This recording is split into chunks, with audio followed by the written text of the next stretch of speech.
The most terrifying movie of the year. No, really, that's what it says on the movie poster.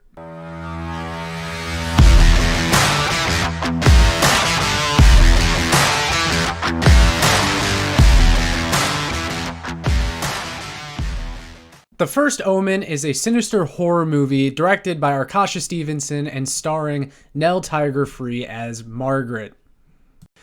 In this movie, the main character, Margaret, is sent to Rome to begin a life of service to the church. And of course, she starts to question her faith once she starts noticing that this place isn't what it seems.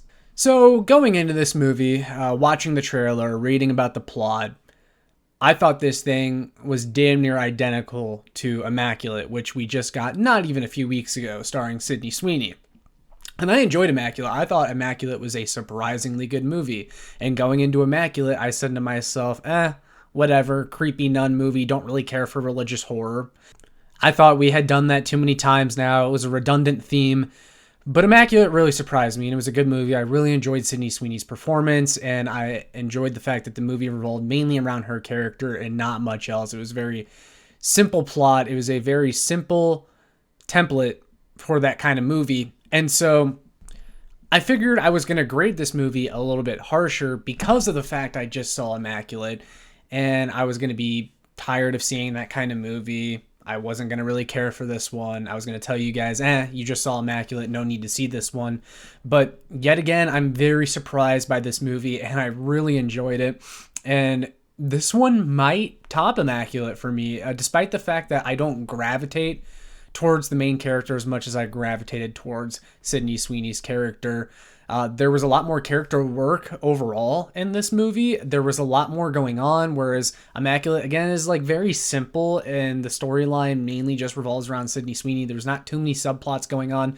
There's a number of subplots in this one, and the nuns in this movie also have a lot more of an outside life outside of the convent, like we saw in Immaculate, where they're just expected to wake up and do the same thing every day, serving the church, serving the convent. In this movie, there's more stuff on the outside. You really get to see some cool shots of Rome and what Rome looks like. And of course, this movie is supposed to be taking place around the 70s. And so you see the old cars and, again, what old Rome would look like. And in Immaculate, there's little to no scenes in that movie, little to no shots that take place outside of the convent. Again, more going on here, more to follow, and it's a better overall story in my opinion. Now, a lot of the same things I enjoyed about Immaculate, I also enjoy about this movie. On the surface, you see nuns, you think, religious horror, no thank you, creepy nun stuff, been there, done that.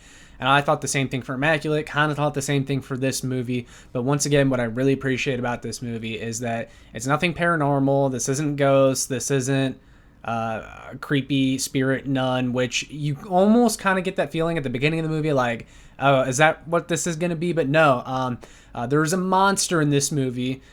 In Immaculate, the monsters were the people, and in this movie, it's a little bit similar, although there's another twist added into this, another literal monster. Now, I'm not going to spoil the whole thing for you guys, and I want this to be a relatively spoiler-free review, but this is a movie that I think a lot of you will actually enjoy.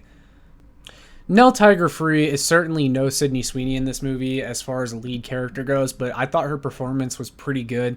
And there's even a few scenes in this movie where she does have to do some weird, crazy things, things that you wouldn't see in anything other than a religious horror movie. And there were definitely a few moments in this movie where it made you feel very awkward, and also the dread too, I should mention. Just the constant feeling of dread throughout this movie was even better than I got watching Immaculate. It really sustains that feeling throughout the movie, and there were definitely a few moments where I'm looking around the theater at other people to see what their reaction is, and I'm like, this is kind of awkward. Like, this movie definitely makes you feel a little bit weird. You have to understand that it's really hard to talk about this movie without constantly bringing up Immaculate because of how similar they are and how similar the themes are and those religious undertones.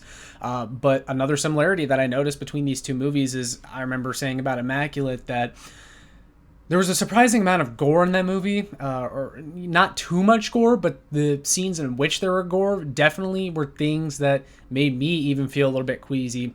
And The First Omen definitely takes that up a notch. In fact, I read about this movie prior that it was nearly given an NC-17 rating, which is a tier above rated R, and that was because of some birthing sequences in this movie that are apparently so graphic that they had to cut it down a few times before they were eventually able to stick with that rated R rating. So there are some moments in this movie that are going to make you feel queasy. I watched this movie with my wife in the theater, and there were a few times where she looked like she was legitimately about to throw up, and I've never seen that before when watching a movie at the theater with her, and we've seen some fucked up horror movies before in the theater. I also didn't know until after watching this movie that this is actually supposed to be a prequel to The Omen from 1976. So if you're someone that watched that movie or was a fan of that movie, I'm assuming that you're probably going to enjoy this one quite a bit. Now, again, it's hard to talk about this movie without talking about Immaculate. There was a scene in Immaculate where one of the nuns at the convent killed herself because of what was going on there. She felt like there was no other way out but to kill herself. That also happens in this movie, except the First Omen takes it up a notch, because the nun that kills herself in this movie hangs herself and sets herself on fire at the same time, and it also shows the dramatic reaction of everyone there, because in the church in this movie, there's a bunch of little girls there, and they all witness it, and it's like this whole big thing, whereas in Immaculate, it just kind of happens, and everyone just stands around this movie, again, building up that dread, all the drama going on, all the other stuff in the surrounding areas that's taking place. Now, that's just because these two movies have different types of styles. I think they're both effective. Immaculate is a little bit more laxed in its tone, whereas the First Omen is a little bit more in your face, and that's okay. I enjoyed both probably equally as much, and I think it's nice that we're getting something a little bit different this time around. There's just so much more to follow in this movie. The story is more complex, and you start to think as you go through this movie that you have it all figured out, and there actually is a twist in this, one that I think really makes the movie, whereas in Immaculate you had that controversial ending and that broke the movie for a lot of people. So that's where the First Omen has a leg up on Immaculate as well. But again, I don't want people to get the wrong idea and think this movie is so similar to Immaculate that you can't go out and see it, because one of the key differences in this movie that I will say is that in Immaculate, we saw how this convent kind of convinced itself that what it was doing was right, and they wanted to birth the next Jesus Christ, and they tried to make Sydney Sweeney into the next Virgin Mary, and they genuinely believed in what they were doing, and they believed that it was right, where in this movie, they're doing what's wrong, and they don't give a fuck about it. This church doesn't even worship God whatsoever. They pretend to worship God or whatever, but their main goal is to birth the Antichrist. How they birth the Antichrist, you're going to have to watch this movie to find out, because it is all sorts of fucked up. Now, I mentioned that this movie has a lot more going on, and because of that, I believe this does have a longer runtime than Immaculate. If not, it definitely feels like it does, and it definitely is a slow burn at times. You'll feel that a little bit, and you're going to get a little bit impatient with this movie. You're going to be like, okay, come on. And you're going to think that you have it all figured out, but you don't. And so that's why you need to give this movie a chance, and that's why you need to see this movie through, because by the time you walk out of the theater like I did, go home, sleep on it, let this movie soak in a little bit, you're going to go, damn, that was actually a really good movie. You're going to appreciate that it was made the way it was. I thought the cinematography was great. I thought the pacing was great. Some people might think the pacing was a little bit too slow, but after seeing Immaculate and how the third act felt rushed, I appreciated this movie the way that they paced it, especially in the third act. Some people might say, it was drawn out. I don't think so. So, you know what, man? Religious horror movies impressed me so far in 2024. Both this and Immaculate, I think, are worthy watches in the theater.